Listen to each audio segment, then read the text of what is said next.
Birgina Toshkentning o'zida 23 ming haydovchi ishsiz qolishi mumkin. Yandex Uzbekistan GR direktori Sardor Qodirovning ta'kidlashicha, cheklov yo'llardagi tirbandliklarni kamaytirishi haqidagi qarashlar asossiz. Bu yolg'iz harakatlanuvchi avtomobillar sonini oshirishi mumkin.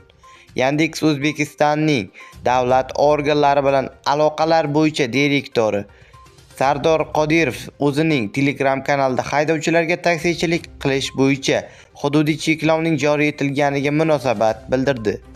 Joriy yilning 2-aprelidan kuchga kirgan yangi tartib taksi haydovchilariga faqat o'zlari ro'yxatdan o'tgan viloyatda va qo'shni hududlarda ishlash imkonini beradi.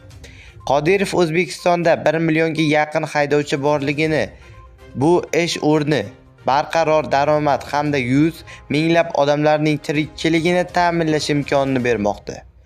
Biroq yangi tartib viloyatdan kelgan haydovchilarning poytaxtda ishlash imkoniyatini cheklaydi.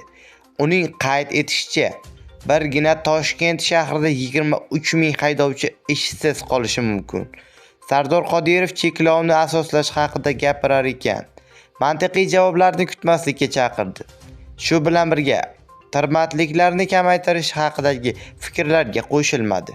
Uning ta'kidlashicha, Toshkent ko'chalarida bir vaqtning o'zida 900 mingga yaqin avtomobil harakatlansa, shundan atiga 12 mingtadan 30 mingtagacha taksi, yana 2 mingtasi esa avtobuslarga to'g'ri keladi.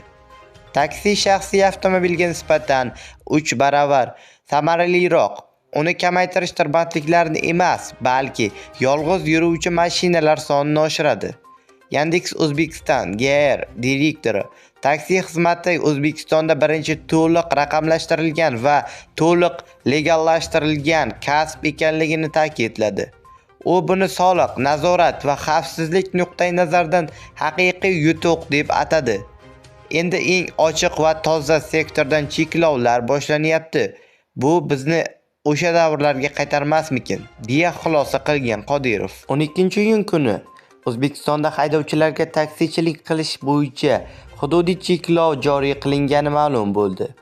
Yengil avtomobillarda yo'nalishsiz taksi faoliyati bilan shug'ullanuvchilar faqat litsenziya varaqasida ko'rsatilgan va unga tutash hududlarda tashuvlarni amalga oshirishi mumkin.